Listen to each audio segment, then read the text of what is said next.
What is up, ladies and gentlemen? It is your friendly neighborhood BJJ podcaster, Raphael Ferreira. We had an incredible finish to the PGF, but here's what's going on right now. Hoffa's going to join us right after the opening credits, and then we've got Maka, we've got Dom Mejia, and we've got your winner from tonight, one Jett Thompson. Do not go anywhere. Welcome to the official PGF post show.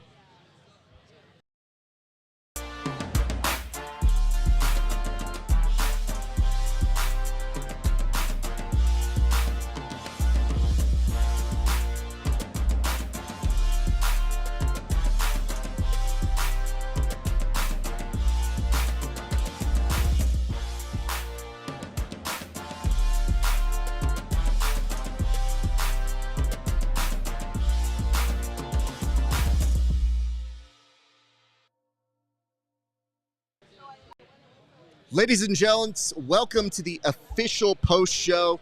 We are sitting here right next to a standout, an individual who was killing it throughout the season, gave us some of the most memorable moments, and arguably Mr. Moneybags of the season, a man who was no stranger to getting money thrown at him. Ladies and gentlemen, welcome to the show. Juan, how you doing, How's it going? sir? It's good to see you. Hey, it is a pleasure to see you fresh off of all of this. Yeah. What are you feeling right now in this moment? Oh, in this moment, that's hard to explain. You know, there's a lot going on because, you know, it was a great run, but it's not over, and it's never over. So I'm always getting ready for the next thing. Usually my schedule is pretty full. Even if it's not jiu-jitsu, I got other stuff going on. But at this point, I'm traveling tomorrow. EBI's on Friday.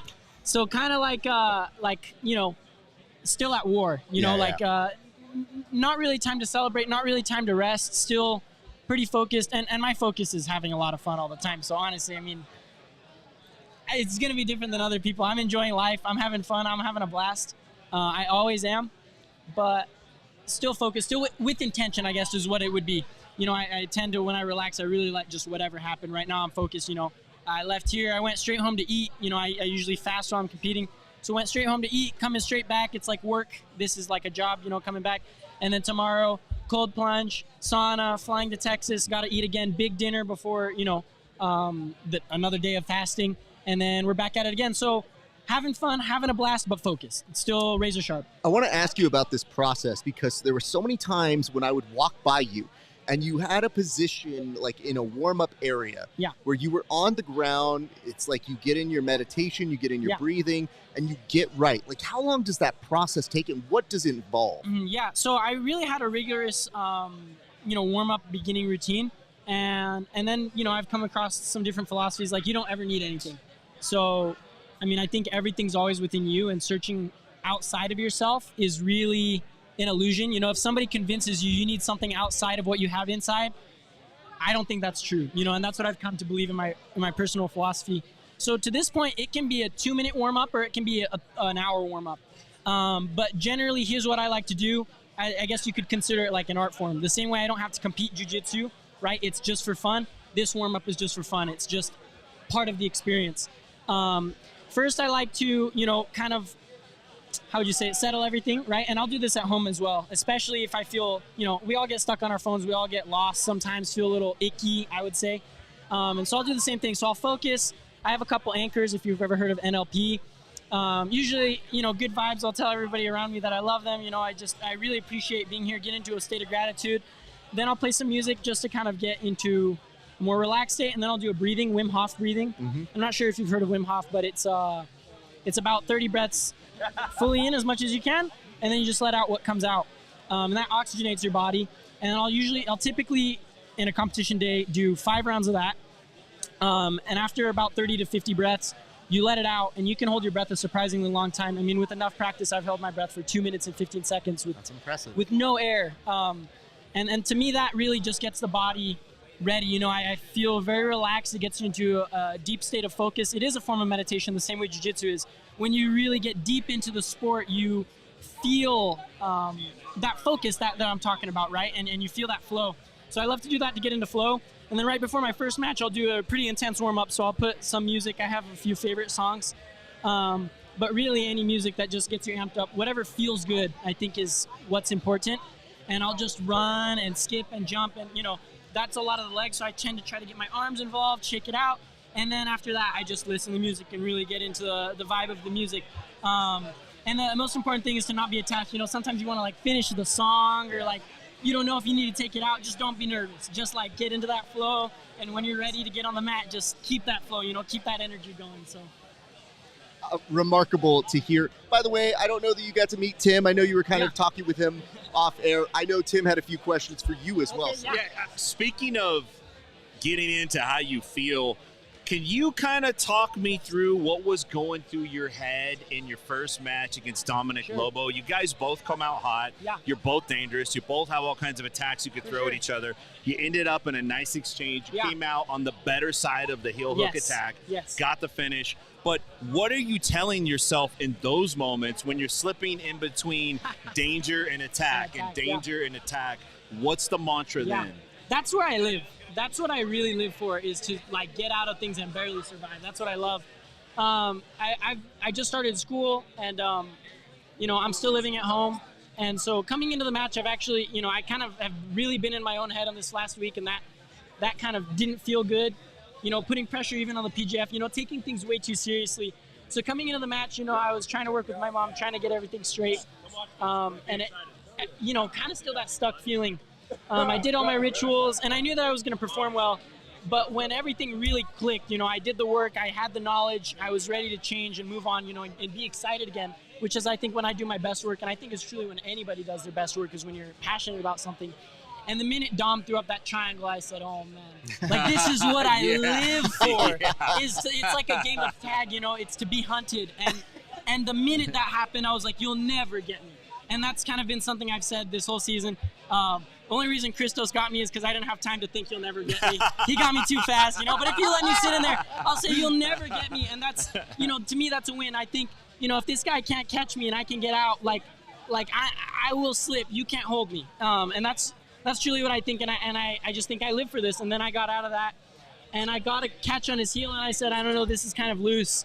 And typically, it's really interesting. The submissions that I catch the most easily are these submissions that are kind of loose, that seem like the guy's probably going to get out, but I don't force it and I don't let go of it, if that makes sense, right? So I had a bite on his heel, and I was kind of configuring my legs, ready to transition to the next thing, and I feel like it just didn't feel dangerous for him until it was, you know, and then everything got locked. It was a similar thing with Zach Schneider with that Anaconda. It was going to be the same thing with, it was just a little quicker, but that's how I got a spinning heel hook.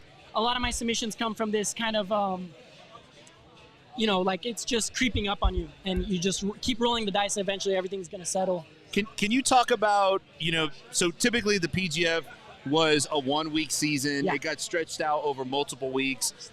How difficult is it to kind of keep the mind going in the right place week in and week out, if maybe you're not seeing the results you want, or you're having, you know, some ups and downs in your personal life? A lot of things happen in a week that can impact you. Can you speak to that challenge? You want the long answer or the short answer? I want the short answer, but how about the happy medium answer? There we go.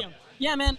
I'm ready for war. I was excited for a week. You know, I was like, PGF's a week? That's my jam. I was ready to knock it out every single day. Boom, boom. I saw, like, you know, some of the documentaries. These guys are like, it's tough. I'm like, you're just boring. I don't know. Like, this is the most fun you could have, a whole week of competitive jiu-jitsu. So I was a little disappointed to find out it was week by week, and it kind of dragged. And in those middle weeks, I wasn't getting subs. It was getting kind of dry. And I think, honestly, I mean, again and again, the theme for me in my life has been just let go of that pressure, you know, let go of the pressure on yourself, let go of the attachment towards success, and you will perform. Because once you stop worrying, you stop wasting that mental energy, and you feel good, and you can focus on only success. Yeah, nice answer. I mean, it's something that we've talked a lot about during the show, is just being able to execute during that mental grind. Yeah. So, having said this, you did this once. You mentioned you're going to school now. So where is school for you? School is online. I'm at the community college. Okay. I got all my classes online, so I'm still training, I mean, about the same amount of hours. I've taken some time off. I pretty much stopped working completely during the PGF season. I work with my dad, so he supports me with my schedule. Did you have to write a formal time off request for your dad? No. You had to take leave. You had to take a leave of We absence. just do it by handshake. It's like the 60s, dude. He's on a performance Your improvement dad's plan. been coming here and supporting you, so it's like Yeah. he knows. Yeah, And he knows. you know, he trains. what I do love about this is the whole family affair. Like Yes, getting to absolutely. see your family and like watching the love and support that Yeah. they had. It told me that not only are you rich in knowledge in how you approach this game, Yeah. but you're rich in ways that other people may not have. Like you have a great family, Yes. a Yes. wonderful support system. So I see why you have some success in that way. And then I see just this right approach where if you were to ask half of these guys to do school while doing this, Yeah. I don't know that it would work for Yeah, them. yeah. So your week's not done though. Then you go to EBI Friday. on Friday. Yep. What is the expectation for you? Because now you didn't quite get where you wanted to be, Yeah. but you made such an incredible statement through your personality and through Yeah. your perseverance that every single match that you had to sit up because we got excited to see you go to work. Sure. So Yeah. what, if you get your way, is what happens on Friday at EBI? I'm not unhappy. You're thinking I'm unhappy. I'm just kidding. No, I don't know. I don't care where I get, man. Like this is just. I mean, I'm exactly where I need to be, and this has been the answer for me my entire life. And I've said it before. You just gotta let things happen, man. The intention is to win EBI. That's the intent. That's the game, right? The game is I'm here to compete. I'm here to win. Or else, why are you gonna come to the competition? But by no means am I set on winning per se. I didn't win the PGF, but I am more rich than I could have possibly imagined having actually won this thing by the amount of exposure I've gotten and getting invited to things like EBI. So you have to approach things with the mindset that if you do it well and if you do it passionately, it's going to work out somehow. And even the competitions where I've lost, where I've gotten injured, those have been essential to be where I am today. So it's all part of the story. So the intention's to win EBI. Everybody bleeds. There's some good guys in there. If I don't win, I'm going to show out against these guys. I'm going to be hard to catch. I'm going to be sneaky. I might catch them. Have fun. Are you and Keith Krikorian going to do one of these where it's like a mirror? Because, the haircut, Yeah. it definitely went a little more Keith. And at a certain point today when I saw you, Yeah. I had a double take where I was Like, like, Keith's Keith? not in this, right? Like, we didn't just let him come in. Yeah. But he actually sent me a note about you. Really? And he said, wow, that kid really, he's good. He's Yeah. awesome. So I'm he's an excited. appreciator. But he did ask me a question. Oh. And he was like, does he remind you of me when I was younger? And I was like, oh, Interesting. for sure. I've Because heard that a lot. you bring a youthful energy that is excitement. Yeah. And that was the same thing that Keith had. And so for me, I love seeing where you're going to progress and where you're going to go because this is only you right now Yeah. at 18, right? Yes. Okay. For you, I want to ask this. What was your favorite moment throughout the entire PGF experience, sir? It's the congregation of moments. It's the overall feeling that's stayed, which is a feeling of personal growth. Week by week, I've had a lot of room to grow and develop everything. But also this kind of weird family, Raph's practically my grandpa at this point. It's true. I'm just messing I look around. great for being your grandpa, bro. Look at this. You're I'm doing just well. Yeah. Bad grandpas. I was trying. You said we were going to go back and forth. And You know what it was? yeah. For me, I'm asking you your favorite moment Yeah. to give you your moment. Because for me, I think of it like this.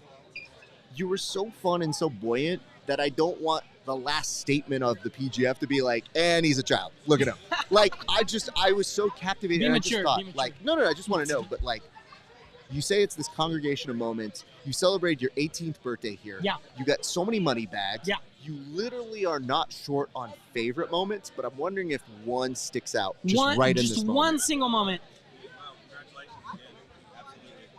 It's hard, man. Like I said, it's this family aspect. It's the haven't been able to grow. I've gotten so many mentors here, like a lot of mentorship. People giving me advice, including you, and just really having this mirror to reflect on who I am, and kind of what I demonstrate. And I've been developing myself to be what's being reflected to me. So it's really satisfying to see, all the books I've read, all the podcasts I've listened to, all the failures I've had, trying to become something specific is being reflected to me, and that feels really good because I also haven't given up anything of myself. It's not an illusion, this is exactly who I am, so it's really good to feel that. We felt it all season. We really did feel like we went on a journey with you, and I'm excited to see what is next for you. I'm wishing the best. We have a lot of friends at EBI, so I can't say man, I hope you win, 'cause then I got 15 other people who are going to hit me, several of whom are here. But I will tell you, I am excited for the opportunity for you, and I really do feel like that's going to come in handy. Just real quick, if I were to make a guess, medium? Medium? Yeah. Like size? Yeah, medium. Sir, I would like to say, as an appreciation for being so great all season long, your very own Grappling Hour t-shirt. I hope you enjoy it.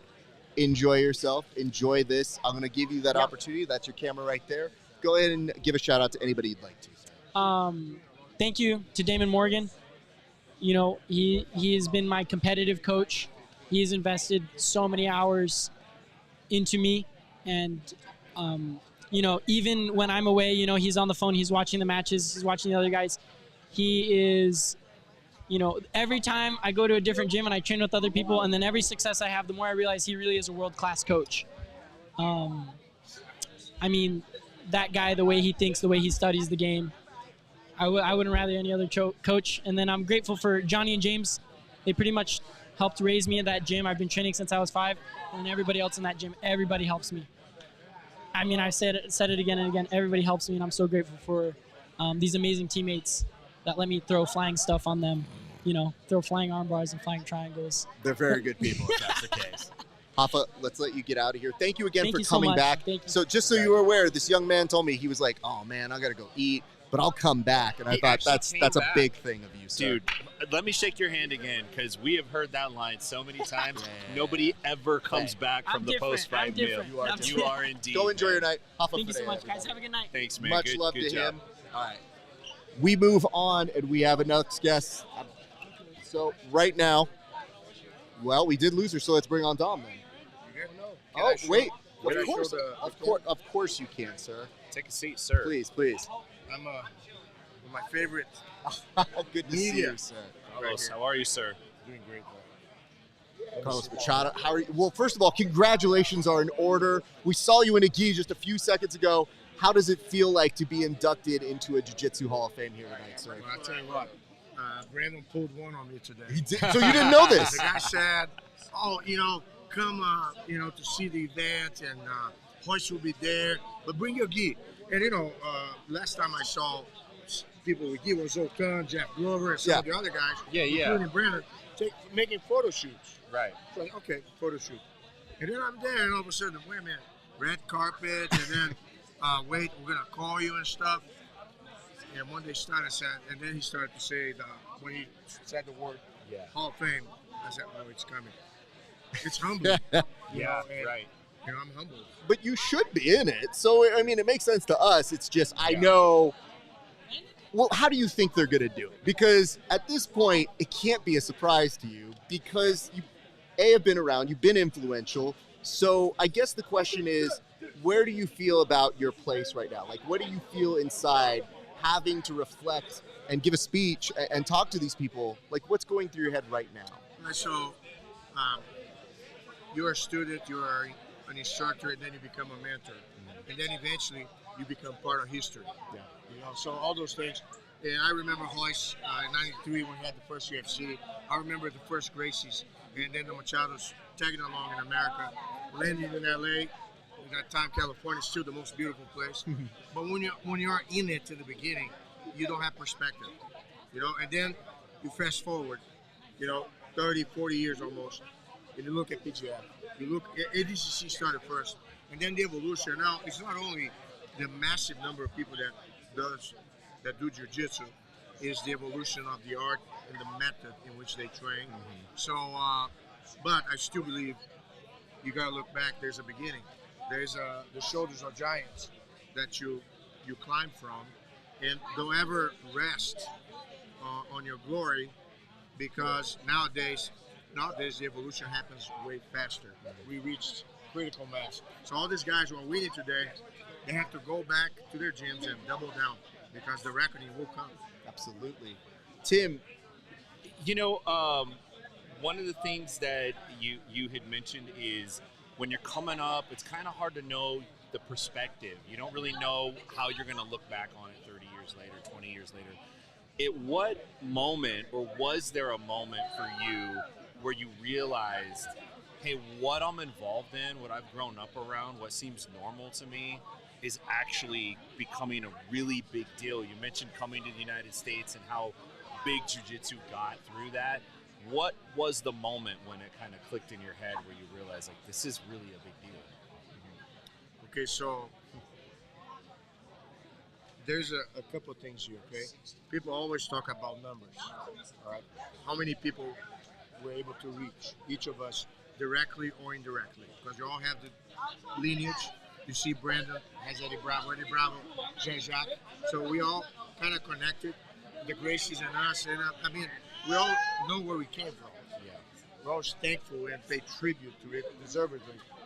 But the power of jiu-jitsu, give me your hand. Shake my hand.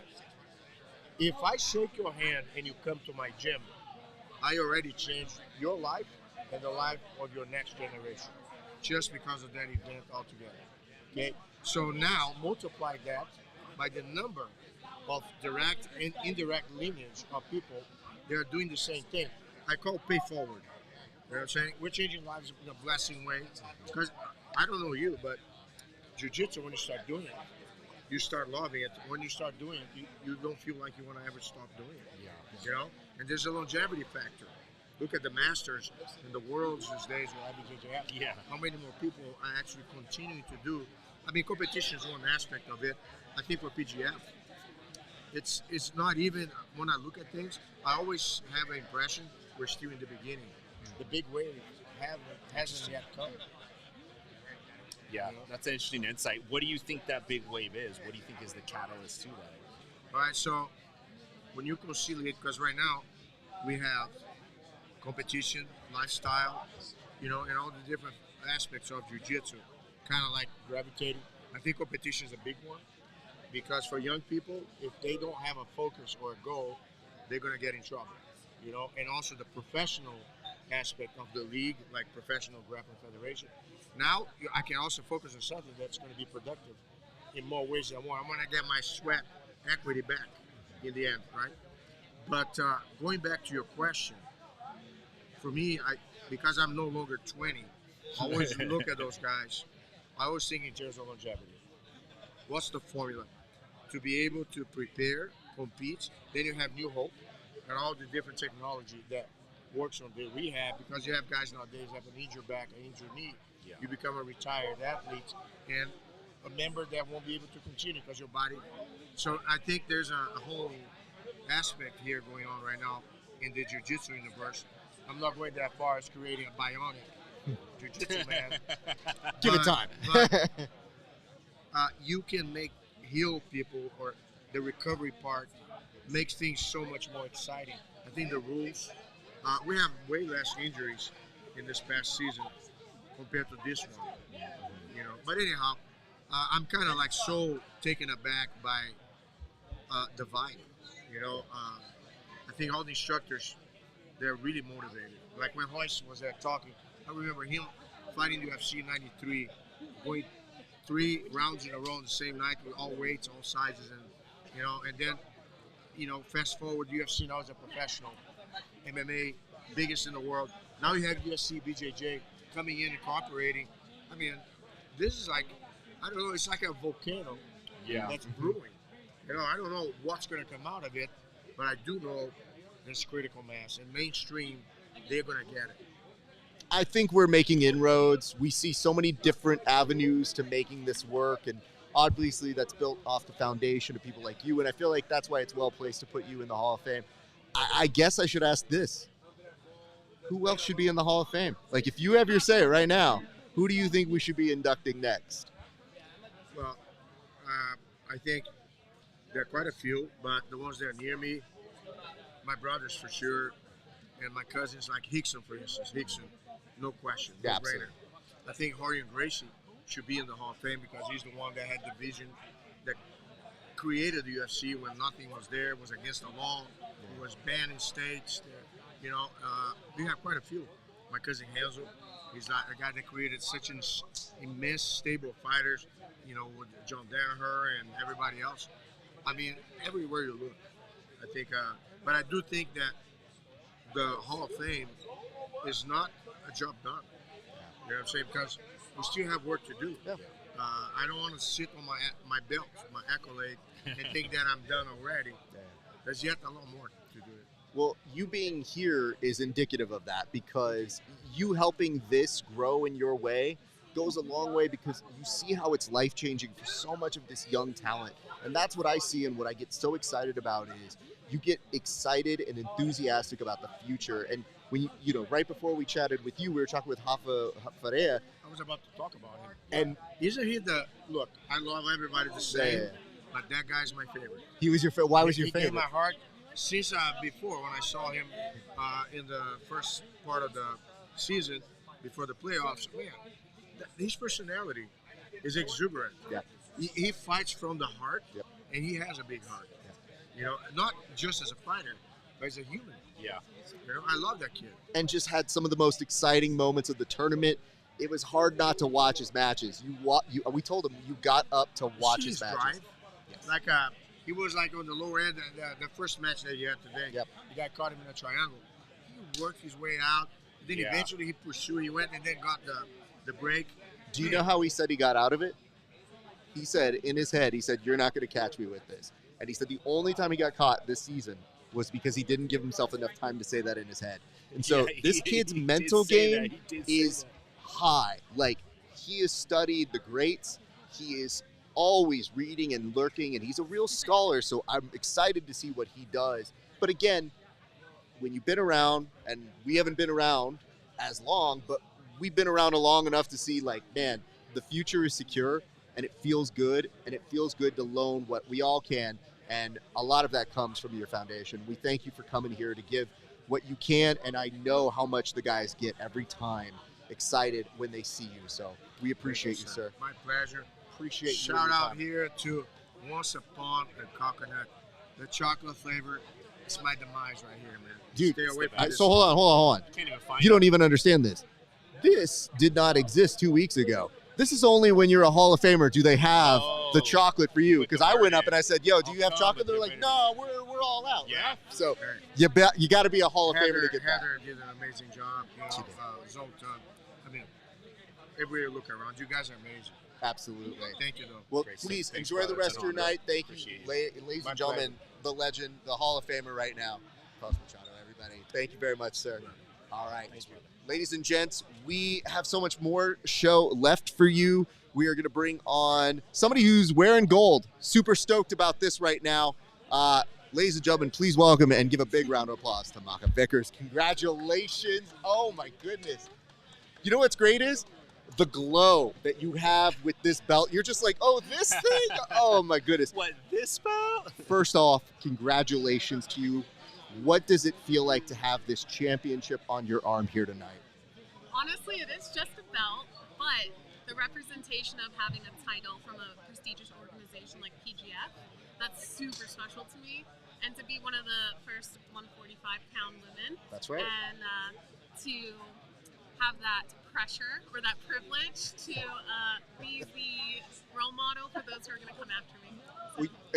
We just had a legend on here. He laid a foundation. You're laying a foundation. So congratulations to you. Can I just tell you, in all honesty, I legitimately had to do a double take to see your finish because it was so effortless that I was like, did I miss that?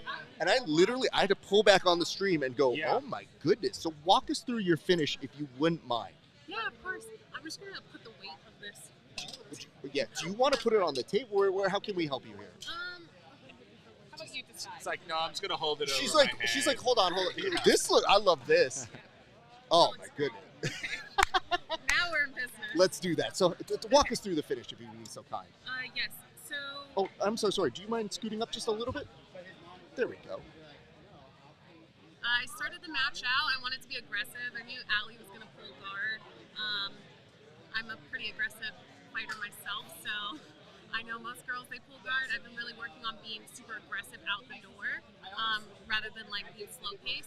And so I noticed that when I started putting the pressure on her and the intensity of my pressure and my pace, it started to fatigue her very fast. But I noticed it was fatiguing me, so I was like, I need to isolate an arm right now. But before I did that, like my standard go-to whenever I compete is I like to make sure I get the takedown, I get a pass, and I have a dominant position, meaning top mount, side control, or back control for at least 30 seconds to a minute to show that I have the ability to control on my terms, and then transition from there to a submission hold and finishing with a submission. How I finished Ali, similar to how I finished her previously when I fought her at a different promotion for a different title fight. Back triangle is kind of my favorite thing. The fun fact, the reason why I love back triangle is because I struggled for a while to finish my matches with strangles from the back, so I had to get creative and I used my legs instead to strangle. So this time I was really looking for the strangle with the back triangle. I didn't previously get that with her. And so I found myself chasing the joint lock instead because she had really good grip connection. It was hard for me to break.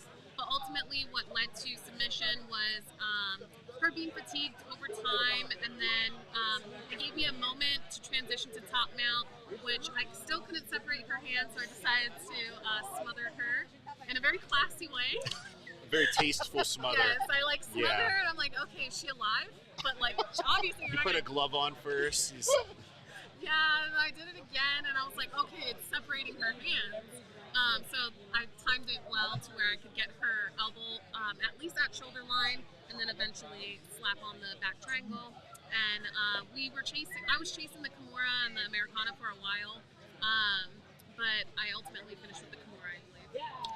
I mean, amazing and an incredible finish. But for me, I just always wonder, like, the way that you described how you had to go about that finish was just like you going like, I'm going through waters that I had to work really hard to get better at. But what did it feel like to actually get that finish for you? Because you're like, I used to not be as good at this. It's got to be fulfilling. For sure. Finishing joint locks in back triangles or just triangles in general is something that I really have been leaning on to finish my matches. It's not ideal for me because strangulation, I believe, is like the most superior form of submission. For sure. Because when it comes to strangulation, there's like no tough girls. Like, you just go to sleep. I have broken girls before, especially their ankles, and I'm like, well, okay, we're done here. And they won't tap. They'll just keep going. And I'm just like, I'm good. Like, no, you're not, girl. Like, I did not sign up for this. Neither did you. Like, let's go home. It's fair to say, girl, that's not classy. Like, I'm trying to be classy with my jiu-jitsu, but like getting broken is not classy. And that's the whole thing too. The ref told me right before the match started, I will not stop the match unless I hear or see the tap. And until I say stop, it doesn't matter. Well, this is the rules, right? Yeah. So, yeah.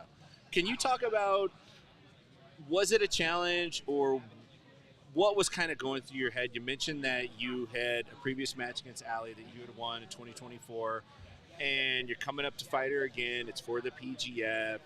She's also a friend of yours. It's not like somebody where you're like, it's like, I'm going to smoke you, right? This is like a friend. How does that impact your mental game coming into it, and did it have an impact on you? Did you feel like? It did. Ali has been always, she's always had my back, and despite the whole B-Team New Wave drama, that's never affected our friendship. And so I think for me, psychologically, like, I know that I'm very strong for a woman, and from a very young age, I've always been very fearful of hurting women unintentionally. And so that's something like consciously I've had to like overcome in my matches where like I break the girl and I'm like on the verge of throwing up and crying in the middle of the match, but that doesn't look good when you're a champion. And it's because You're apologizing. You're writing a formal apology letter. yeah, so I really had to get over that. Most of my training partners my entire life have been males. So like when I grapple with women, I always have to be gentler because I know that crushing spirit. And so I really didn't want to do that, but she gave me no choice this match. She definitely came at it a lot harder, and so I had to dominate a little bit more. Yeah, and I feel like when it's your friend, but you both agree, like, hey, we're going to do this, then I expect my friend to come after me with everything they got, and I'm going to come after them, and then whoever wins is going to win. I probably won't break them, right? But I would be disappointed if I felt like I didn't get that effort back in return. So. Yeah. Well, some of my good friends over the years, I met through competition, and I never thought that how that was going to go. Yeah. Like, now I've got people who I'm like, this dude tried to kill me, Yeah. and now is offering to buy me drinks at my events. And I go, sir, I could get you a drink. Thank you. But it is a spirithood, and for you, having that sisterhood, I know it's got to be hard. Can I ask, though, how did you get past that? Because so many people feel that. And sure, a lot of women feel that, but some dudes kind of don't want to break people either. Yeah. So you're asking, how did I get over the fear of breaking people? Yeah, like, how did you personally do it? Everybody had a different method for that. I think for me, I had to really understand. So my husband does a great job making sure that I can see things from an analytical standpoint when I feel emotionally involved. And one of the things I got from him that helped me to like progress was that at the end of the day, I work hard. Champ. I put in the effort and the time to acquire this skill, and therefore I have accolades. And so whoever or whatever is standing in front of me, they're trying to take what's mine. And so at the end of the day, I'm first. My win is first. And that really helped me flip the switch in my head. You know what's great is you are a strong woman, and it is so cool to have a support system that enhances that strength. That literally says, like, no.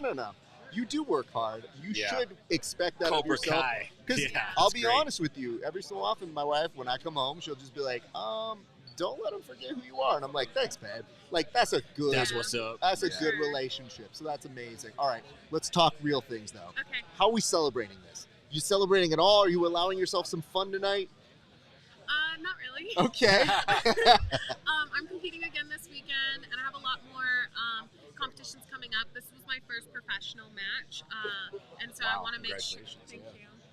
And I want to make sure that I am responsible as I'm continuing to build my career. I might have a drink, but again, I still need to stay on weight for this weekend. Okay, no, I feel that, but like, have a drink. It's when you have Andy Varela amount of drinks that we get concerned. I'm not familiar with that amount of drinks. I'm just letting you know. Yeah, you don't. When you go to the bartender and ask for the Andy Varela, they go, you're cut off. No more. We're messing with you. We love you, Andy. Love you, Andy. What I do want to ask now is, you mentioned you have all these super fights, all these things coming forward in the future, but take me forward. Now that you have this belt, do you want to be a defending champ? When do we want to be back on these mats? Do you want to be back at season 9? Like, what do you see as the future? I definitely want to defend my belt, but I want to make sure that I use it for a person that I wouldn't normally get matched up against. Okay. And so the most opportune match for me would be Mo Black.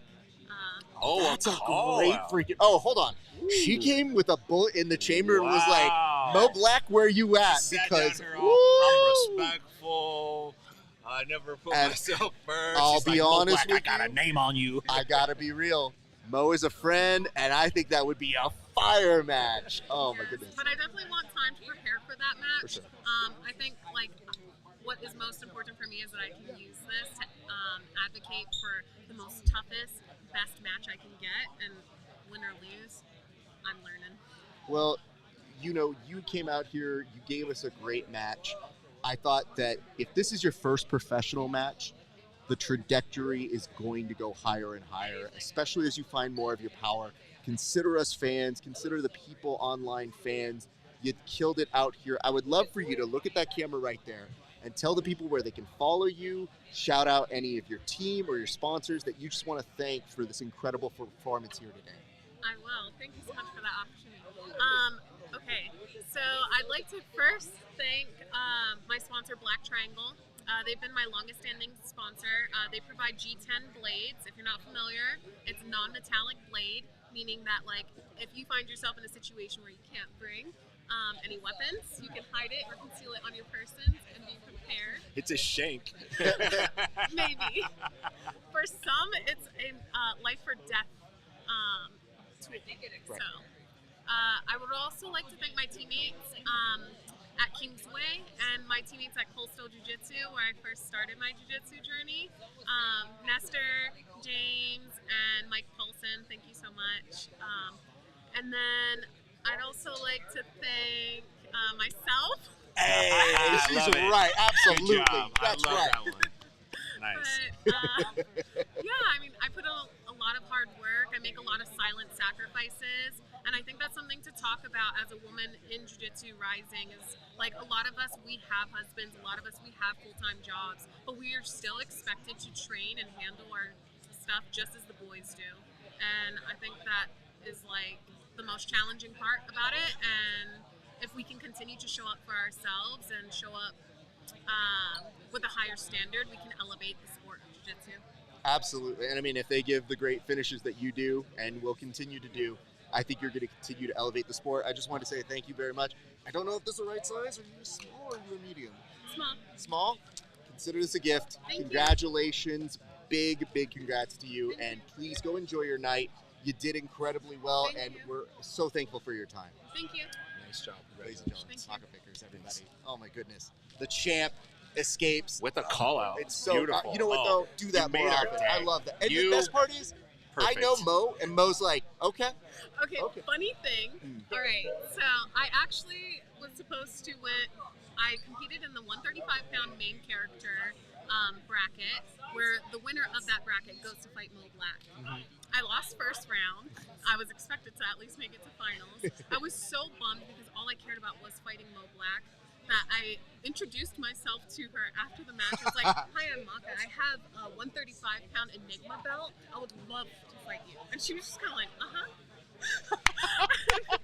I told the promoter what I did, and he was like, "You're fired." He's like, "Now I gotta go send her an apology message." Oh my He was goodness. joking. He's my No, friend. Mo, we know Mo. I mean, here's the nice part is, Mo, like, wonderful competitor, have the utmost respect for her, have had a great interview with her in the past, and literally there was a moment where she was here at one of the last PGF, events, like one of the weeks, and I looked at her, and I saw that she was here, and I said, "Hey, you didn't come say hi." And she was like, "You looked busy," and I was like, "Not busy for you, like, busy to people I, like, don't want to talk to, not busy for Mo Black." And she goes, "I'm so sorry." I'm like, "There's nothing to be sorry about. I think you're a great example of not women's grappling period. Just a great Yeah. person, Right on. quality. Get behind that, and just when you want to call it quality like that, it's indicative of your character as well. Because you're saying, let's elevate this, and you picked a great dance partner, and hopefully we can put something like that together. And if we can, I feel like we'll have an excellent match. But let's get you prepared. Let's get you out there. You got a good team. I think, you know what I mean? Like, you're going to be Yeah. okay. Your trajectory of getting better in 2 months is like a lot of people's 2 years. So I Yeah. feel like you'll probably be ready sooner than later, but we'll be ready whenever you're ready to see it. So, ladies and gentlemen, Maka Vickers, everybody. Thank you. Well done. Love that. All right. We're going to go ahead and now continue the party right now with somebody who, man, this kid killed it. He had an incredible run. This is our runner-up of this season, but there's nothing about this man that wasn't exciting all season long. Dom Mejia, how are you feeling, brother? Good. How you guys doing? We're doing great, and I'm so sorry. We were signaling you on, and then we had a legend show up, and I'm It's like, not about to tell a legend Dahmer no. Carlos. Oh, Dahmer you're good. Carlos. Well, I just looked over and I was like, uh-oh, who's going to beat me up worse? A legend on air or a young kid? So, Dom, Hey, what I is got the the scythe. fair? Yeah. Dom, what is the feeling right now? You had such an incredible run all the way throughout. You ended up becoming the points leader. What did that feel like when you found out that information? Oh man, like it feels good. I think in an interview before I said that it's like playing a video game with like handicap. You know what I mean? Like you're being held back, and you come back, and do what you got to do, and to come in and get the number 1 points. That was pretty sweet. I didn't know until like yesterday, and so it's actually pretty funny. Some of the guys back home were like crapping on me for getting second place, and so now I can clap back a little bit. I mean, the weird part is the separation was not that far off to begin with. So it's not like you came in and did trash work. You did good work, and you were at the top of the field on a shorter amount of time. Come to find out, womp womp, you actually won the whole thing. So with that being said, for the season for you, let's start here and then we'll get more into today. What was your favorite moment from this season? Favorite moment, man? Probably the one that sticks out the most to me is the John Chandler match. Just because, one, I didn't submit him, and I think it was actually a pretty fun match to watch. Those are the ones that usually stick out to me, the ones where I feel like I can learn something, and they actually were exciting match, you know what I mean? John Chandler's also just a great guy. I've seen him so many times at tournaments, you know what I mean? It's like, since we were kids, I would see him. It was me and my mom, and him and his mom, and, you know, we see each other. So it's just great to see him, you know, like thriving and doing his thing as well, and, you know, making as much money as he did with all the money bags. So, you know, that's probably the one that sticks out to me. Very nice. Tim? You won 3 money bags through the course of the season. What did you do with that money? Man, I don't spend money, to be honest. I haven't bought clothes for myself in, like, I think 3 years. I haven't bought shoes in maybe longer. I just run off of you know, Christmas gifts and whatever my sponsor sends me. Rash That's cards, pretty much that's pretty much what I run off of. We need to get this guy a Kohl's sponsorship, a TJ Maxx Yeah, no sponsorship. kidding. Wait, so 3 years was the last time you went shopping for clothes? Yeah, probably. Okay. Yeah. Any reason particular? Is it just that you're getting so much sponsored clothes, or what is you know, the deal? Honestly, I just, like, I'm really stingy with my money. Like, it pains me to spend money, man. Okay, like, but what's that's a something that smart you're young proud man. of that you spent money on? You know, the only time I will spend my money is, like, I'll have good food. Like, I'll have, like, you know, That's good, what you were talking good about. sushi. Okay. Yeah. So did you find good sushi while you were out here at all? So not here, but when I went back to Austin between the break, I had some sushi. I had a lot of sushi. So it ate pretty good. You know, I spent like $300, and, you know, that's One meal. Hold on. One meal. This kid's Just literally you. off the same shoes he had 3 years ago. Yeah, but it's wow. like, you know what? Keep those rainbow rolls Yeah, coming, bro. Yeah. You ate 2 pair of good shoes in one night, man. Basically. Yeah. I save for what I want to actually spend on. You know what I mean? That's understandable. Hey, you know what? You deserved it because you mentioned when you got here, you're like, hey, I can use this money back because I'm trying to eat tonight. Yeah. So you ate very well. Exactly. All right, let's talk about tonight.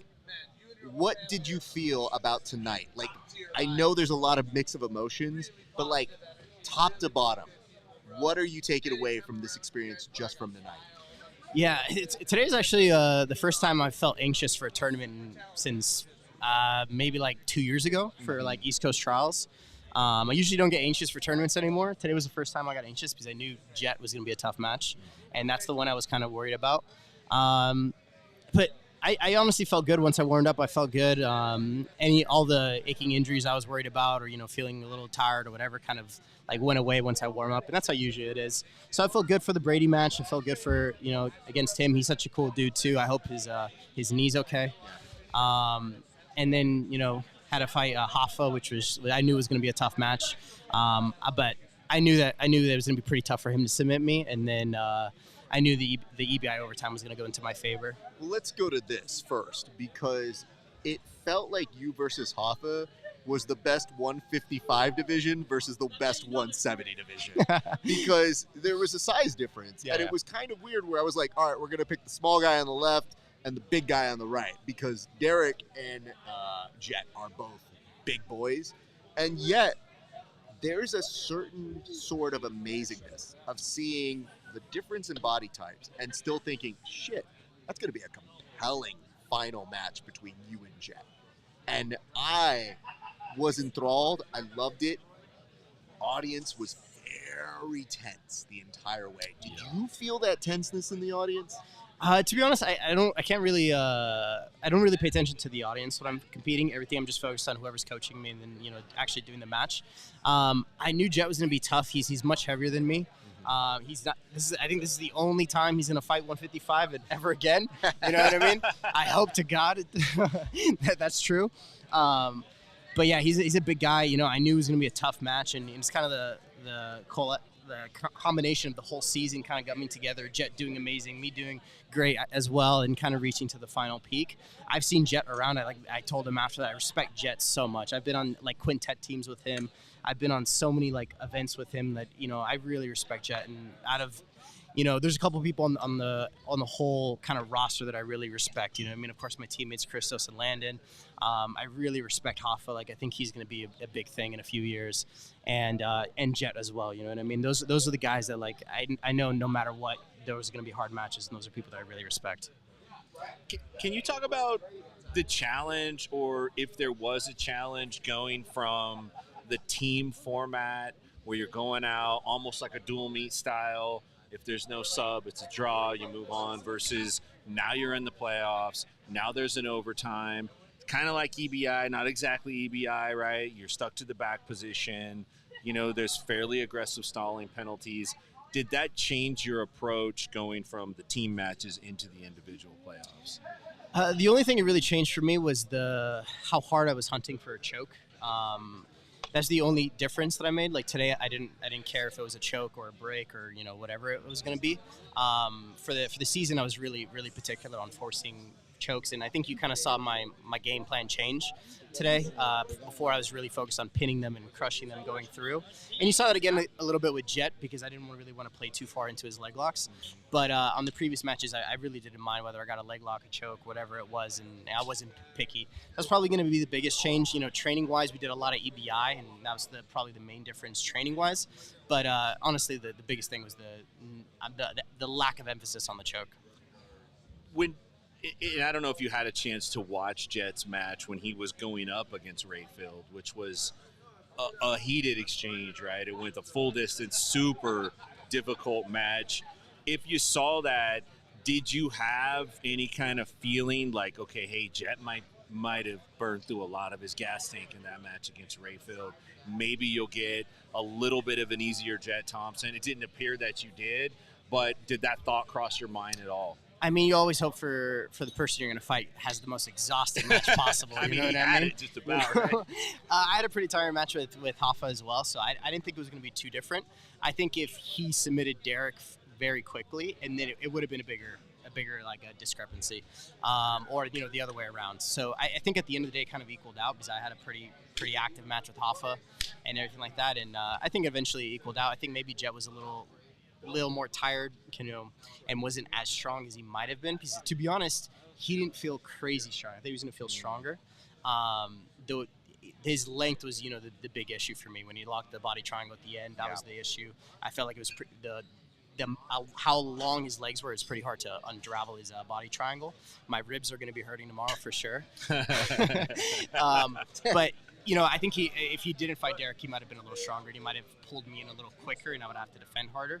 But to be honest, I wasn't too worried about getting submitted by him. I was more worried about like getting into positions where he was just going to hold me for long periods of time. And I'm sure you started to feel that. It became a little bit of a strategy game toward that home stretch. And we started seeing it with like 2 to 3 minutes left to go, where you don't want to give anything away. You kind of get the feeling this could go. You see him starting to climb. You see him starting to take the back. There was a moment, though. Did you give him your back because you saw him starting to crush? I wasn't sure, but people in the audience were saying that you did. And I was just curious because I said, oh, I can't give Jett my back. I've rolled with it. Not a fun place to be. Yeah, so I dislocated this rib about a week ago or 2 weeks ago. Ooh, goodness. So it pops out every once in a while.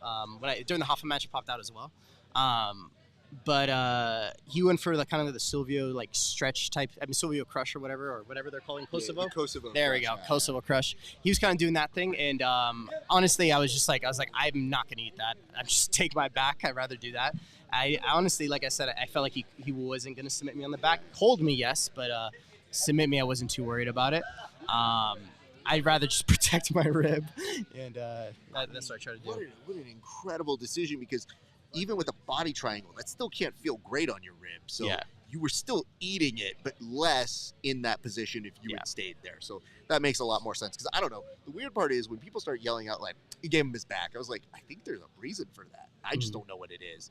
And so when people say that sort of stuff and they miss that context, Jesus Christ, well, that makes sense. Well, for having a rib that's kind of misplaced, that's some incredible work you're doing out there, young man. Yeah, I mean, unless I get directly asked, I'm not going to bring it up. You know what I mean? Like, it's Jett's day, and Jett won, and I don't like the rib. honestly doesn't matter. Understood. In the end of the and you day. still were able to get a finish. You had an incredible match as well, and then you have this incredible epic finish. So there is that.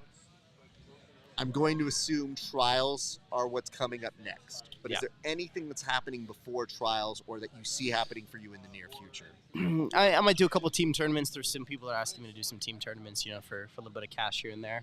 I'll be doing those. I might, whenever BJJ World Tour puts on, I have a belt there, and I get paid for that too. So go make some money there as well. But yeah, I'm just gonna see if I can get a tournament or two in, and then get ready for trials.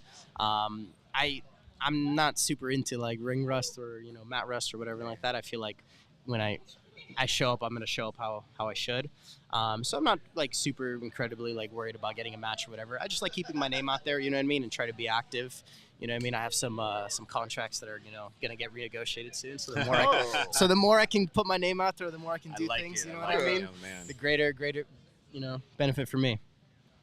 For you though, okay, so this is getting renegotiated because I don't want to take away from these lovely people. Yeah. But you did mention a little bit a second ago that you are in need of clothes.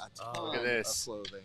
But I figured, as being a dominant performer throughout, you would be welcome to have this, and hopefully we can keep this shortage of you not having clothes.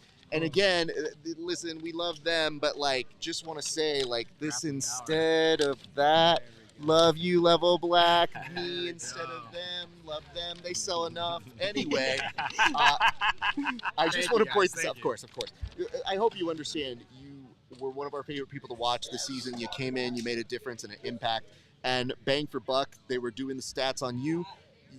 Had you been here for a whole season? Man. Had you have been Mr. Moneybag the whole time? Who knows? Who knows if you would have gone? Would you come back for a future season? Man, I would love to come back. Honestly, I had a great time. It was one of my favorite, events that I've ever been on, and I honestly it was a great time. I love to get drafted normally. Make some money too. He's like looking over. He's like, y'all got me on cheap. Next time, this is going up. Jet. What did Jet go for? 77. 77. Oh, that'd be nice. Man, but you know what? Hey, I want to tell you something. You really made an impressive show this season. We're very proud of you. I would love for you to look at your camera, thank the teammates you want to thank the friends that made this experience great, and give any shout-outs that you want to. Yeah, man. Thank you to my family. Thank you to my mom, my girlfriend that were here tonight. Thank you to Level Black. Thank you to Godfather Jerky, my two sponsors that are primarily with me and have been with me. Those guys are great. Thank you for my team at Kingsway. Thank you for everyone who helped me prepare. I was doing so many EBI rounds with Landon. He has EBI in a few days too, so I know he's well prepared and everything like that. And honestly, man, just thankful for everyone. Thank you for BMAC for allowing me to come in late and doing what I did. He really gave me an opportunity to put my name out there, and I think I was able to do that, and I'm really happy and grateful for everything like that. Grateful for you, Raph. Thank you, Tim. Thank you for everything, guys, for everything you've done. I know it's exhausting, being here so many times in Vegas. I'm tired of being in Vegas. So, thank you to everyone who put on the show. We love and appreciate you, young man. Go enjoy the rest of your night. You, man. Hey, thank you so much. Great season, and congratulations on being the #1 point scorer. Outstanding performance. I think next time, listen, if he's not the #1 draft pick, I'm just saying. Just saying. This Let's man, talk on the side. You know what? Hold on. We'll build your name Hold on. Before he hears me, because if he hears me, go for more than $7,700. Because if you do, I'm just saying, a championship might have it. You know what I'm saying? So, right here. Just anyway. Dom, Thanks, brother. Thank you so much, man. Have a good one, man. Dom Mejia, thank you very much. We now move on to, this might be a long time coming. This might be a great moment for a friend of the show, a standout before bringing home the championship. Ladies and gentlemen, a round of applause for your champion of the PGF Season 8. Jett Thompson. Get it done, Jett. Oh my goodness, and the black belt as well. Is this one of the best nights of your life? This right here, baby. It's amazing. It's definitely one of the best nights of my life. They were just short of making it your birthday party. They brought out a black belt. You got a belt. You won a big thing. What is happening in your brain right now? And it's truly an honor being here. And I can't give enough thank yous to everybody who put this on, who helped me to get here, and my God, Jesus Christ, who helped me to win this title tonight. I was forgetting the verse like after like the post show I got that. I got that. You said 2 Timothy I was something. like, and you're like, Jesus, don't film me now. You know what the weird thing is? Yeah, I hear he's a forgiving God, so I think he's gonna be okay. He knows the sentiment more than anything. He knows that you were working really hard. You were defending chokes and strangles, all the oxygen. He saw your last 2 matches and knew, got like, this dude's been under it for Yeah. today. yeah. Jett, okay. It's so weird because last 2 seasons ago, you and I were sitting right here, and it was talking to somebody who, in their eyes, only likes to win, and was giving the Ricky Bobby, if you're not first, you're last. But I'm looking at you, and I was trying to tell you, you had an amazing run, and it may not have resonated then.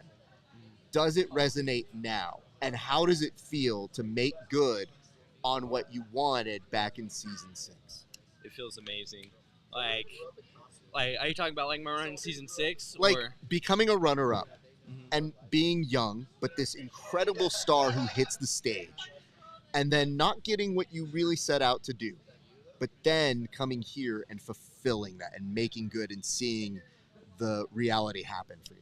Yeah, it's kind of like a poetic. Like I came in as the kid that nobody knew in season 6, you know. Yeah. And then I was runner up, and like I came in, I was number 1 draft pick for this one, and I ended up making it all the way through to the finals. And like the same thing, I said this in season 6. Like, man, I'm just some kid from Oklahoma, man. Like, there's nothing like super special about me. It's just.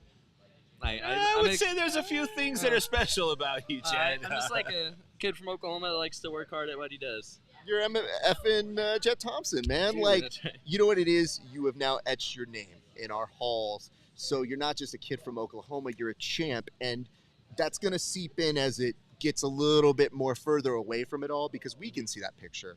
But for you, you had to go through some work tonight. Mhm. Let's recap. Match 1. When you start off the night, it goes well, but what does it feel like to start with submission and get right to the races? It feels great. Like, they had like the last minute bracket change at like 7 last night, and I was like, all right, this is a way harder match now. But no, it ended up working out well, but because I got the quick sub on Matt, and then I kind of like, it like hit me. This is a blessing, because I think Hoffa would have been a harder match than Derek. So I was like, I'm glad I ended up fighting Derek in the semis. Well, it wasn't an easy match with Interesting. Derek I mean, it was- either. yeah. Let's be honest, because It's we never saw an that easy match. Yeah. And you know what's great is, I feel like both of you have very strong attributes. Mhm. So when they paired you guys up, that was a match we really wanted to see. Yeah. Like, from your perspective, how did that match go?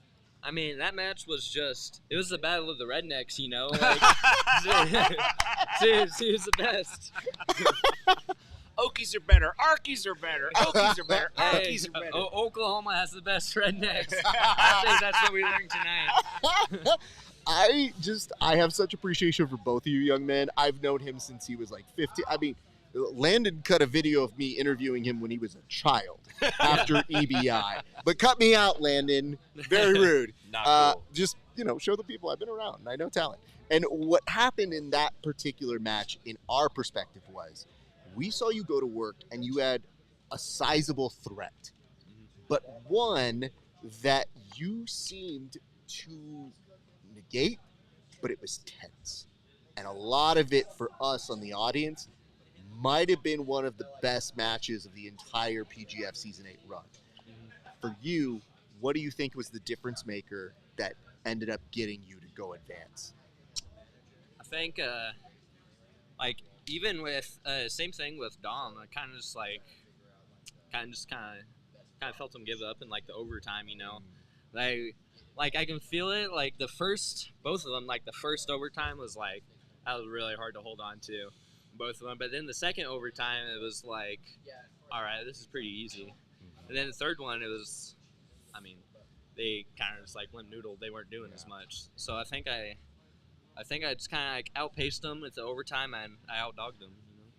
What was going through your mind in the Rayfield match? There were a few times where Derek was getting agitated with the reffing. He was having conversation with a mystery judge, and then I think I know who that judge was now, and it was the judge he said that he's never had beef with. Oh no! But then you guys had an exchange on the mat with each other. You were kind of talking back and forth a little bit. Can you share any of that? Do you even remember that? I don't remember that. Wait, when? Against Derek Rayfield. Wait, no, like when in the match? It was near the end of the match, and you guys, it was in regulation time, and you guys were at a certain point where you guys were both saying something back and forth to each other. Oh, I think I had him. I like body locked him, and I was like inciting control, and he was like trying to bring his feet in. I was like, bro, that's a fake move. The disrespect is real. I mean, I can tell you this. I was watching with Elijah Carlton. So I'm standing right here. He's looking at it. I'm looking at Derek with admiration of like, I can't do that shit. Yeah. Like, my knees are hurting looking at that. Oh, yeah, when he reaped over. He's reaping over, and you're not even phased. You're just like, okay, cool. And I know I have dumb students who ask, like, but coach, what if you, like, do a double reap? And I'm like, nobody's going to do that. And then here comes Derek, and I go, let me rephrase that. You idiot can't do this. Yeah. You can't do that. But, like, top 10%er good jiu-jitsu people can do it. And so for you, you didn't really look like you were phased. But, yeah, I mean, Derek gets a little bit heated. And you know what was great?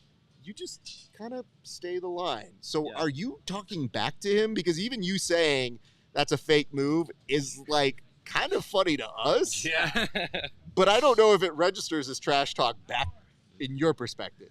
No. It was like, no, it was just some, like, 10th Planet thing. And I was like, bro, what is this? What are you talking about, man?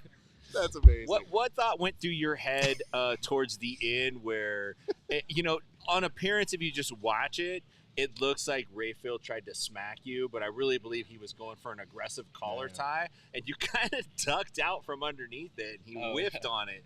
Anything that was going through your head at that moment, that's when it felt like the exchange was getting frenetic enough that it was almost becoming out of control.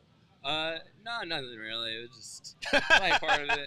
You want to watch my match with Elder Cruz at the ADCC Open Finals? That was the whole match. It was just like clubbing. Swinging clubs and just like dodging and weaving the whole match. I love the attitude now of these young guys is basically like, it was a great time. I loved every love minute of it. CTE. It's great. CTE is the best. So I see this match. He's exhausted. You mentioned that you had words maybe during regulation, but at the end, you sure as hell had words with each other. So what did you say to each other? Because he looked depleted. You didn't look full of energy, but you definitely were in a high of, I did win. So what did you guys say to each other there? No, I just told him he was a dog and like he's a great opponent and that he's got a good future. He does. That was... I saw that as such a respectful moment because it's so hard when you don't advance and you're giving everything and you meet a good opponent and it's just like you have nothing left to give and you see him just kind of like in almost a yoga position, just crumpled like, oh my God. They call that sack of laundry. And then I saw you just say words and I thought, you know, again, indicative of your character, but job's not finished. Then you have this match with Dom Mejia, who's been a threat for so many different people. People are very excited for this match. How did you approach it? And were you not exhausted? Because I looked at your match and I was exhausted watching you versus Derek. I was very exhausted. I'm so glad that they did the Hall of Fame thing. But I didn't know they were doing that, and I was like, bro, this is gonna be terrible. And then Meanwhile, and then by the time it ended, I was like, all right, I'm okay. Meanwhile, you're looking over at like Hoist, and you're like, "Do you got anything else to say?" Yeah, come on, I need 5 minutes. Stretch. Watching like the women's title match, I'm like, please go overtime. Please go overtime. Let's go. Meanwhile, you're like, Hoist, I have a question. Yeah. Tell me about UFC 1. Anybody else? Blue Hoist. Explain that again one more time. Why do you wear the blue one? Okay, so from your perspective, how did that match go? And for you, at any point, did you feel like you were maybe getting closer to finding a solution that other people weren't finding for Dom? Yeah, I felt like I kind of had a solution. It was like every time I got on top, I cooked him with my passing. Mm-hmm. So the hard part was just like kind of getting on top. There were a few times in the match where he was like he ended up getting the double unders for a little bit, and like honestly, it's pretty kind of works to game the system from places like that, because like in the match I got the penalty, but he was like almost in mount, and I kind of turned and got the quarter guard, and they reset us in the turtle, and I was able to escape. Right. So because I would much rather be in the penalty position than on mount. For sure. So kind of same thing. I did that with Derek too. Like when he had the legs over, and they ended up counting down the penalty, and I was like, all right, this is gonna be way easier to escape than the double where you. Yeah. So I was like, all right, like give me the penalty, because the penalties really don't matter unless you get 3. So as long if you keep it like one penalty to escape a hard position like that, I think that's. You're just like, I got 2 to spare. Yeah, right. I was like, I'm good.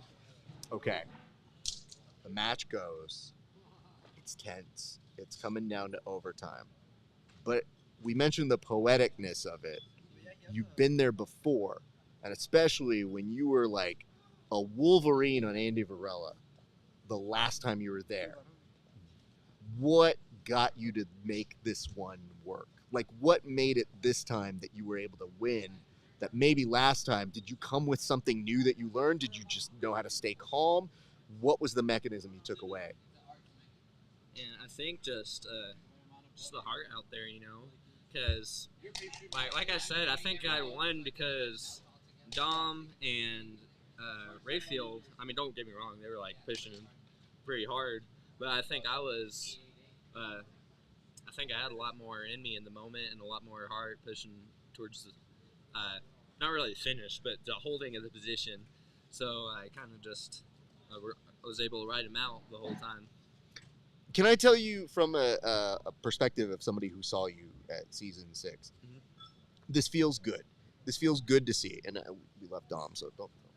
But like, you know, there's something to be said about fulfilling your story and seeing this happen for you, because there were moments where I don't know if I was like everybody else in the audience, but it was like, I want this to happen. Like, I'm rooting for you, and we try to be as impartial as possible. But you can't help but feel compelled. Like, you come so close. You can see it. You're right there. And then you start seeing the control you have for your body triangle. And then you remember, oh, all those Jett Thompson, does he score points? All I could say throughout the season was, I feel bad for anybody who has to work out of your back control.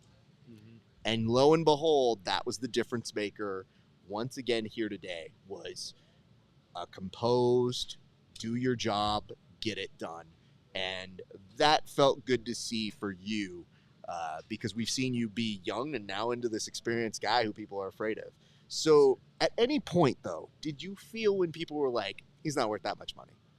Did you have a moment throughout the season? Definitely,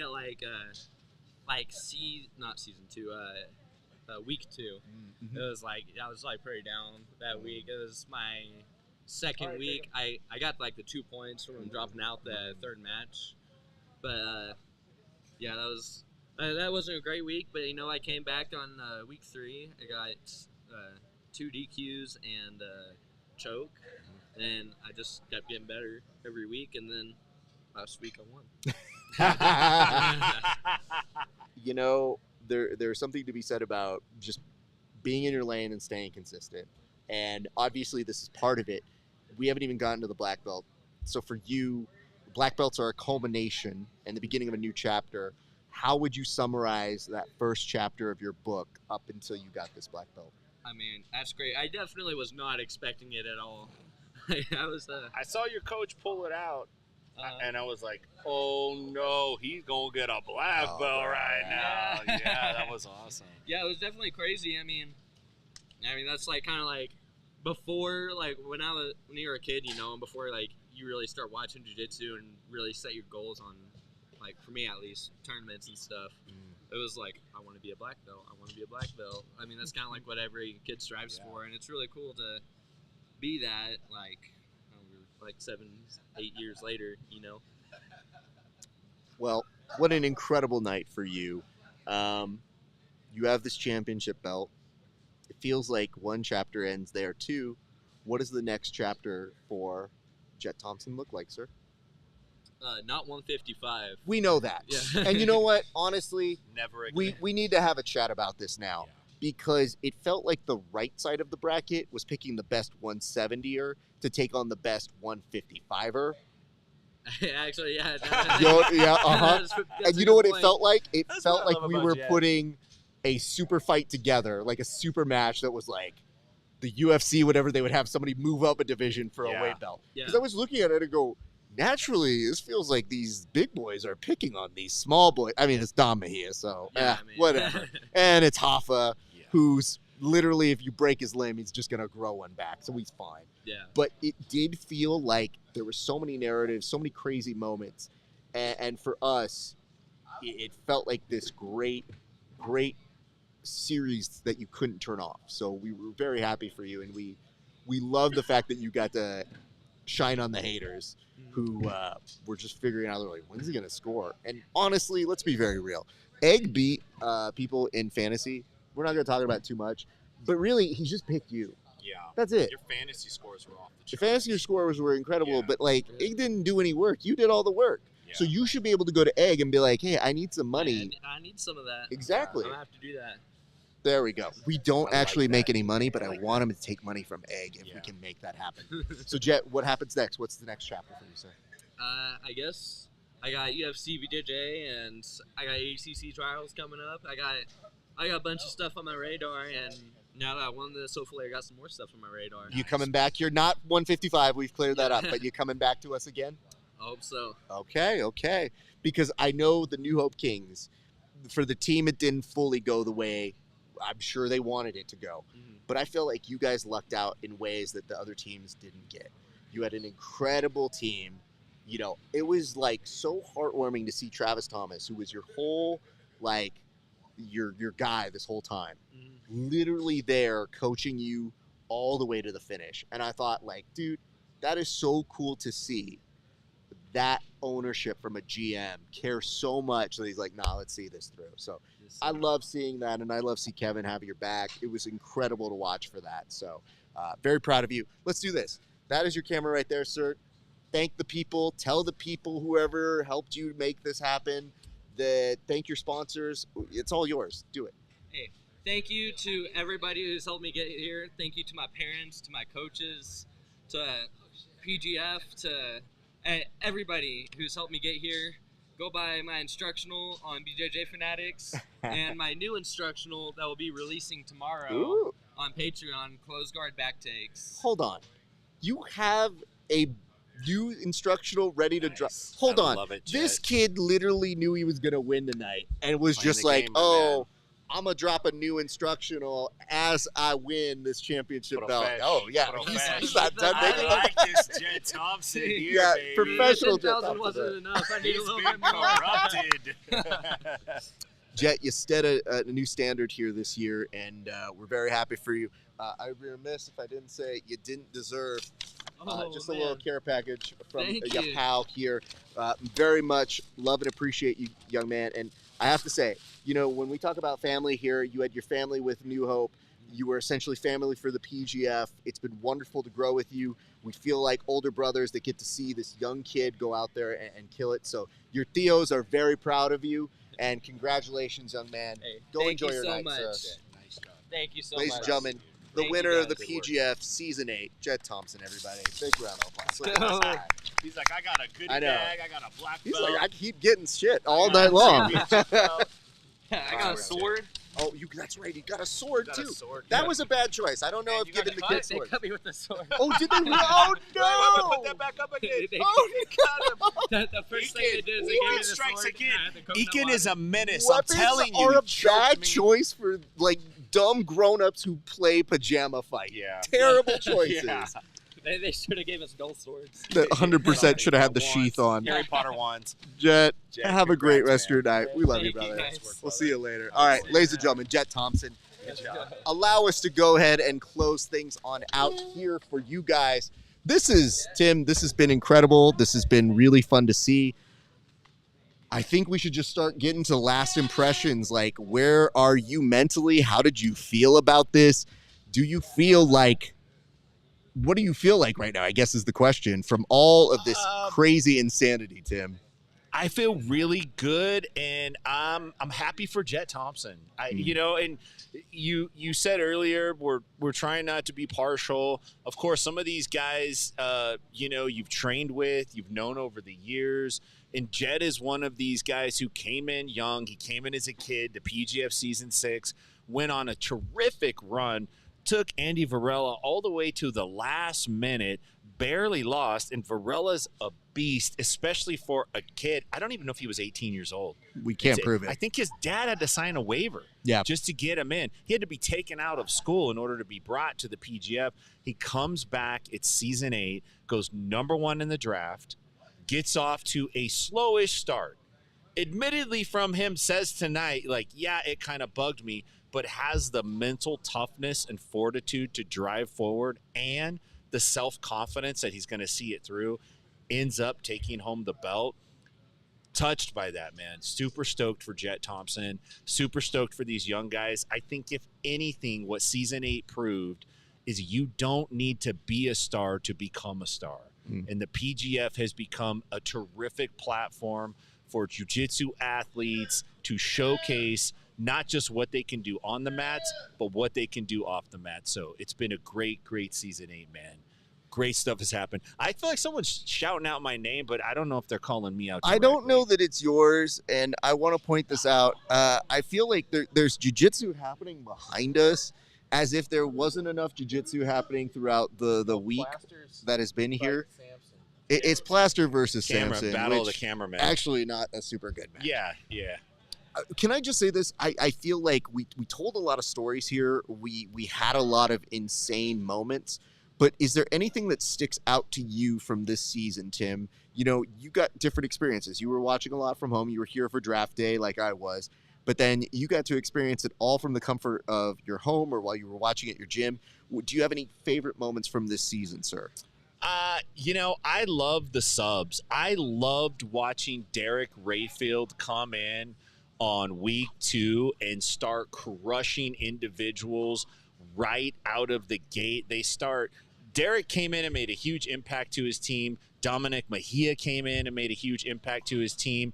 And I think what it did is it demonstrated the ability to build out the drama and really pick all the meat off the bone by having an extended season.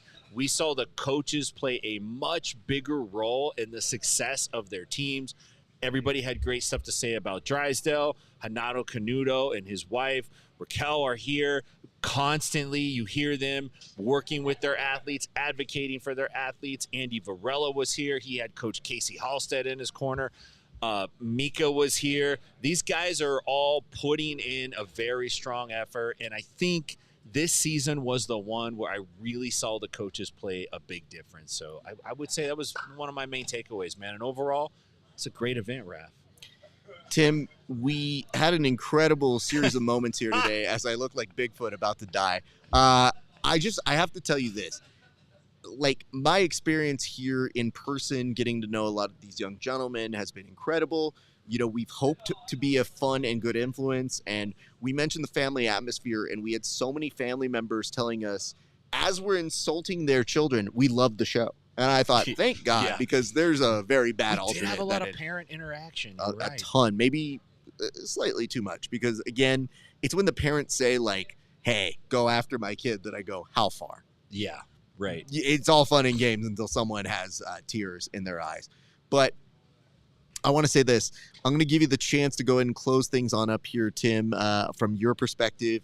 Do you want to give any shout-outs or closing thoughts to this season, this incredible Season 8 of the PGF, sir? Yeah, man. I want to give a shout-out to you for carrying the flag, running with it week in and week out. I was only able to make it out here for the draft, but you got in the automobile and made the trek from the famous movie Swingers. Vegas, baby. LA to Vegas is one hell of a trip, and you made it week in and week out, and you carried the flag for the Bullpen, and I do appreciate that. The crew here, Brandon and team, have put together a great group of people. It always feels like you're coming back home again when you step onto the set. You see the friendly faces, you see the familiar faces, and everybody is pulling for jiu-jitsu. So huge shout out to everybody involved in the production this year. It was a great season, Raph. Thank you, Tim. And I have to tell you, there's a great pleasure in being able to do this live like we have done in the past in person. It is difficult to do. Because when you are separated by multiple weeks, it's not for lack of wanting to be here. It's just the space. But I feel like the two of us do some of our best work when we are in front of this audience, this group of people, these incredible people who we dearly, dearly love, even though they might be given those weapons. I am going to actually look in the background and make sure that he has now they're holding weapons. Again, we want to make sure he clears the area with the weapon that he was given that was already nicking him on the finger. I don't want to be cut. I've been around too many Mexicans before at Raiders games. I'm not going to be stabbed here. All right. Let me go ahead and say this, Tim. Thank you very much for the kind words. And if you would be so kind, I will go ahead and close this on up before we call it a night. Thank you, Tim. Your incredible work, always appreciated. Always a blast. Let's go ahead and start with this, guys. This has been a very, very considerably tough run. We put it out there that we were going to be traveling to Vegas multiple weeks. For your boy here, this is his 9th week in Vegas. So in and out, traveling back before and after the events. It is tiring, but I'm not the only one. Your directors, your Isaac, your Keelan, my boy Octavio behind this camera, all of us making as many treks as possible out here. And I don't know that you would do it for many other organizations. We do it here for the PGF because we truly do love and believe in the mission statement. And we are seeing professional grappling continue to get bigger and bigger. So what I wanted to leave you guys with here tonight is not only a sincere thank you to the extended family of all those people watching the PGF, but just this thought of appreciation for those who are behind the scenes that you don't even see. You see me and Tim. You don't always see the crew who right now get to finally have some fun before we have to break all this down in literally an hour. But we have such love and appreciation for every single individual, whether they came to watch in person, they shared this, they liked this, they supported it with their camera work or their time, their blood, their sweat, their tears. Thank you so much for believing in this. And as we get more and more options in the world of jiu-jitsu, you're going to find more reasons to like whatever jiu-jitsu you like. Some of it's going to become political. We hope not, but inherently some of it will as competition gets more and more intense. But we show up here because we love this, and we hope that you guys love it too. So we want to sign off for Season 8 by saying, on behalf of everybody here at the PGF, thank you for hanging with us. Come visit us at Grappling Hour and inside BJJ week in and week out, and then come find your boys at the Bullpen because our work doesn't stop here. So on behalf of all of us here, myself, Tim, everybody here at the show, our families, for understanding the crazy thing that we do, we just wanted to say thank you so much for all the love and appreciation. It has been an incredible season. We'll see you back for the next one. But until then, it's been a great day for grappling. We'll see you back on the mats.